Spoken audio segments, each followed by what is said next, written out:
Hello and welcome to the first video in the Unit 1 series. Unit 1 is entitled or about equations, inequalities, and functions. And today we'll start with lesson number 1. Lesson number 1 is one variable equations. The goal of this first lesson is to be able to create an equation in one variable from real world context. And eventually we'll then be moving on to how to solve that equation. But for today's purpose, for this video, our goal will be to create that variable or that equation within one variable based on a real world context. Now, before we jump too far into the lesson, the first thing I'd like to go over, to talk about, is what is the difference between an expression and an equation. Simply put, an expression would be something to the extent of 3x plus 2. An equation might look something like 3x plus 2 equals 10. So the difference there between the expression and the equation, you can hopefully quite quickly see, is that of the equal sign. An expression has no equal sign, where an equation does. No equal sign. And an equation, another big difference is an equation can be solved. This will be can be solved. This will be a difference we'll see throughout the year, expressions and equations. But the short version is expressions have no equal signs and equations do, and equations can be solved. So that being said, using those words, we're going to go ahead and jump into our first lesson. Now, I'll give you a minute there. Go ahead and pause the video, read this diagram, or read this description of this scenario where we're talking about this real-world scenario, and then we're going to be diving into this problem. So for this problem, we have these two water slides. We'll go ahead and diagram that with the green line and the pink line. We have slide 1 and slide 2. Slide 1 and slide 2 both take a different number of riders. So slide 1, 2 riders can go down at a time at this water park, and the tubes go down every 0.75 minutes. Slide number 2 takes 4 riders at a time, and they go down every 1.25 minutes. So there's our real world context, our real world information we're going to use throughout this problem. So moving on, it's going to say, all right, how we're going to use this situation is we're going to place like a waiting sign. You want to get onto this ride. We want to put a sign to say how long of a wait it is till you get on it. A lot of amusement parks have something like this, and we want to do the same. So if we want to have that sign at like the 100-person mark, what's that wait? That's sort of what we're going to be going for in this problem. So let us do the first 3 problems together, and I'll leave you to try the problems 4, 5, and 6 on your own.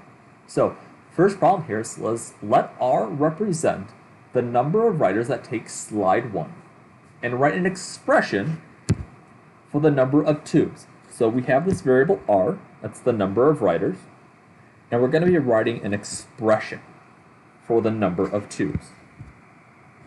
So if we go back up and we look at slide 1, slide 1 puts 2 riders at a time, 2 riders per tube. So that means if there are 2 riders, that means 1 tube goes down. If there are 10 riders, 5 tubes go down. If there are 20 riders, 10 tubes go down. So the relationship between the number of riders and the number of tubes is always going to be that dividing by 2. So if we go back to number 1, we can say that expression, we can say the number of riders are divided by 2, and that will represent how many tubes is the number of tubes for slide 1.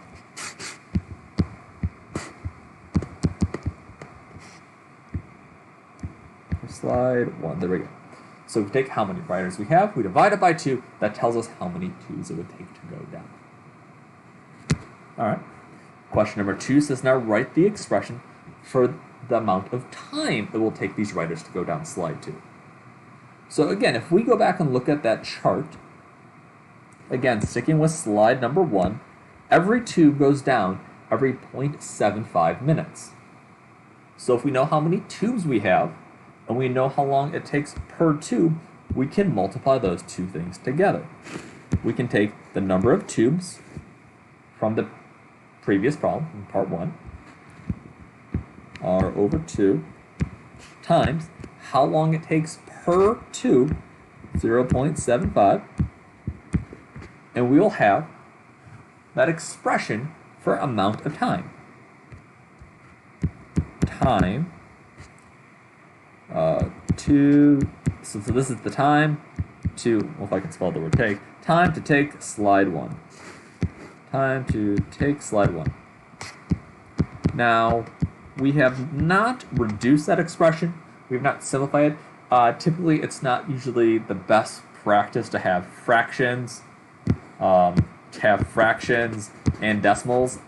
But for our purpose now, that's fine. We have, it's the number of tubes, it's the amount of time, and that is fine. So we have the amount of time for slide number 1.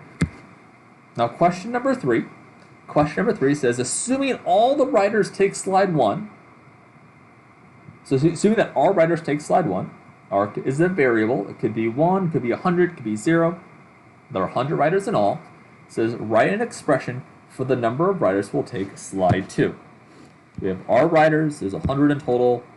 The question is, how many would take slide 2? So maybe we make a little chart to sort of build this understanding. So if we had slide 1 and slide 2, again, 100 total writers, so if 100 took slide 1, how many would be available for slide 2? None of them.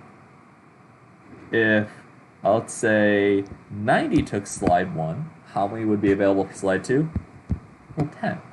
Because both slides together, there's 100 people in total, the two slides have to add up to 100. So the way we write the expression, that expression for the writers of slide 2, we're going to take the 100 total writers, and we're going to subtract R. R again represents the number of writers of slide 1. So this is slide 1 writers.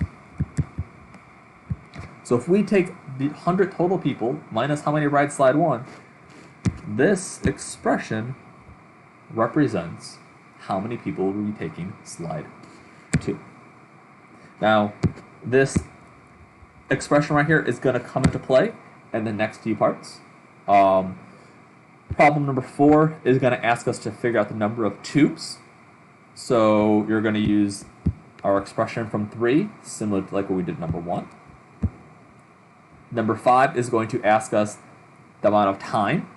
So similar to what we did in problem number 2, we're going to take the number of tubes and the time, combine them together. And then problem number 6, we'll be putting the parts together. I encourage you to try those 3 parts. Try questions 4, 5, and 6 on your own. When you've done that, you can go ahead and check the Google Classroom, check the notes as they're provided to see how they match up to what I got in those. Hopefully you find some success. If not, let me know your questions and we can try to get them solved. Otherwise, be safe, be well, and I will talk to you later.